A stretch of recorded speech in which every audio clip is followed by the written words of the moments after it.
This week we are talking about Media City, the brand new development that's dominating the Keys here in Salford. We're going to be looking at how the development is affecting the local community in terms of jobs and whether people feel welcome into this exciting new project.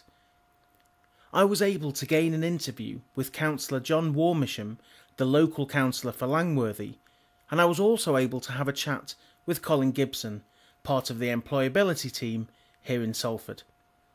Firstly, I visited Media City in the University of Salford building a few weeks ago to be part of the historic royal visit to open the university building and also as part of the Queen's 2012 Diamond Jubilee tour. Here I spoke with members of the public enjoying the sunshine in Media City's piazza who were witnessing the royal visit to ask how they felt about the site and this special day.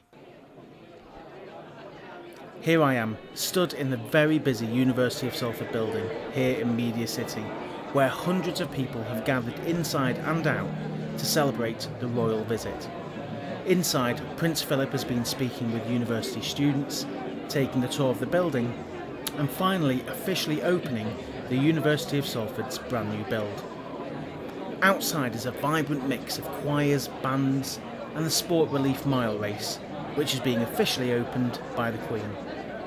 I managed to speak with some of the people here today to get their opinions of the occasion. My name's Michaela Jones and I work for Marks & Spencer's HR Shared Services just across the way. Do I feel part of Media City? No, but I think it's a fantastic investment in the north, a fantastic investment in Salford, and hopefully we'll start seeing the ramifications of that really soon in the area. What do you think could change to make you feel more part of Media City? That's a very good question. To be honest, I don't know. Better engagement with the local community, I should think. Some more events that are better publicised, like this one, for example, would make people feel more involved. My name's Joelle and I'm a researcher for BBC Learning. I've worked here since June 2011 and I also live on the Keys, so it's absolutely, I really feel part of Media City in Salford. It's brilliant. As well as working here, what else does Media City offer the local public? I think especially for events like this, it's a great place for people to congregate. There's going to be loads of different events. There's already been, we've had family events, children's events, and lots of opportunities to come down and get involved and be part of the BBC here in the north. My name's Sue Waterston and I'm a retired nursery nurse. I think it's wonderful that it's come to Salford, it's attracting so many people, it's good for businesses. The city of Salford, which a lot of people don't think it's a city, they always class it as Manchester. It's bringing a lot of people here from all over the country. And yes, we've been before, we've looked around the university and attended some lectures. And even though I don't live in Salford, I want to come here because it's got everything now. It's so attractive. How do you feel about the royal visit today? I think it's wonderful that the Queen's come to Salford, to the north, because I don't think she comes enough, and I hope that she loves what she sees and she will go home with a different view of the north of England. And I hope she's enjoyed it. I'm so glad it's been sunny today because I'm sure she thinks that it's always raining here. As you heard, the feedback on the day of the royal visit was very positive, and the public certainly seemed to be enjoying the day. But what impact is the development actually having on the local community? I spoke with a local councillor to see what connections are being formed. Councillor John Warmisham, I'm a Labour member for Langworthy Ward. I'm also a member of the Cabinet and I have a portfolio of adult services and health. Media City claim that they have created connections with the local community.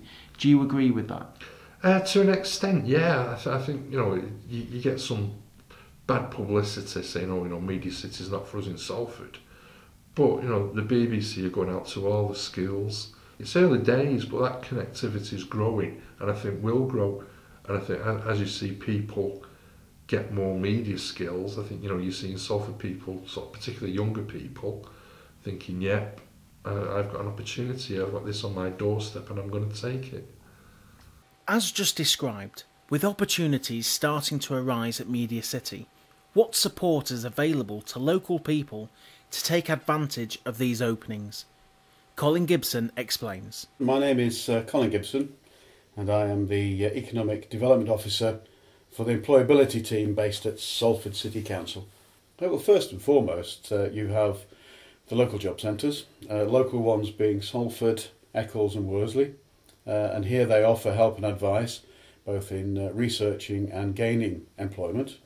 As a council, we have teamed up with other Greater Manchester authorities to create a dynamic new recruitment system to improve candidates' experience of applying for jobs. Do local people feel able to apply for employment within the development?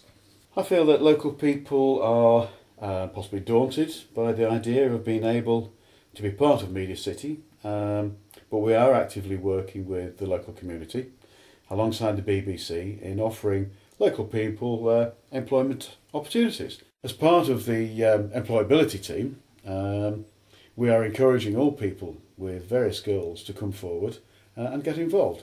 Initially, the BBC stated there would be a large number of jobs available to local people in Salford and Manchester. And as recently reported, the figures are not as high as expected. Councillor John Warmisham describes what is being done. I would say it's disappointed us.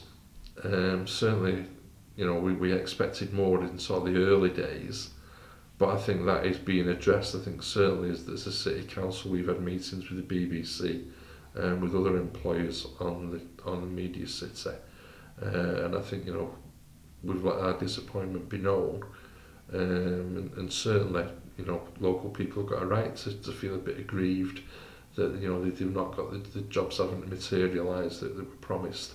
But again, as I've said, I think it's early days and that those opportunities will grow.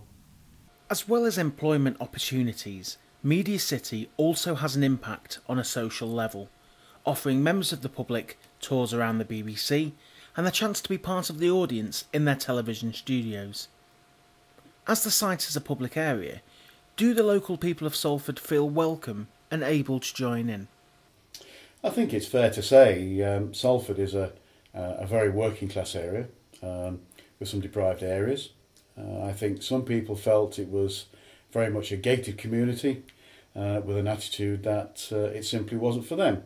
But at the same time, I think local people were very excited at the prospect of Media City, and I think now people realise it does benefit everyone in terms of breathing life into a once tired looking quays and finally seeing a slightly bigger media focus in the northwest rather than solely being down in the south.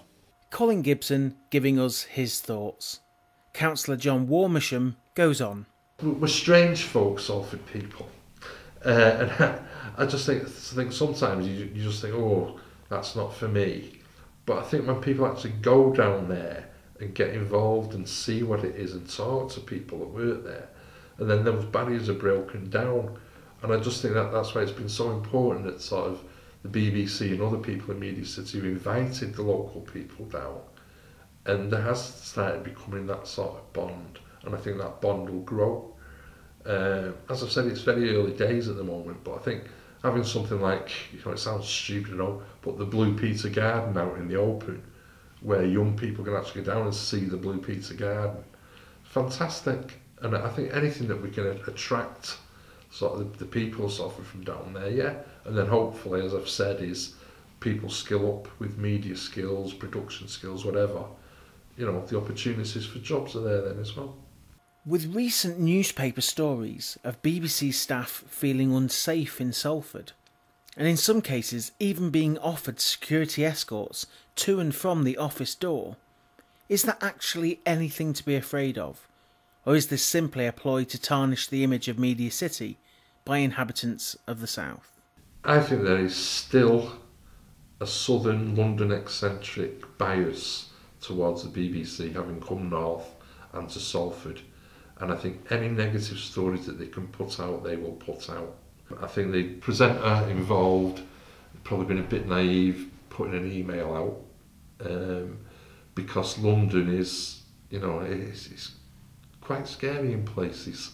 And I actually read one of your tweets recently, saying you actually felt safer than in London. And there's some areas in London that, you know, you are scared to walk about it. But I've never ever seen or felt that on the quays, particularly around Media City. I think, you know, anyway, you look at crime figures, the crime figures in Salford have dropped dramatically. I just think it's been blown out of all proportion by people who just did not want the BBC to come north. You know, and there is this real north-south divide, whatever people say.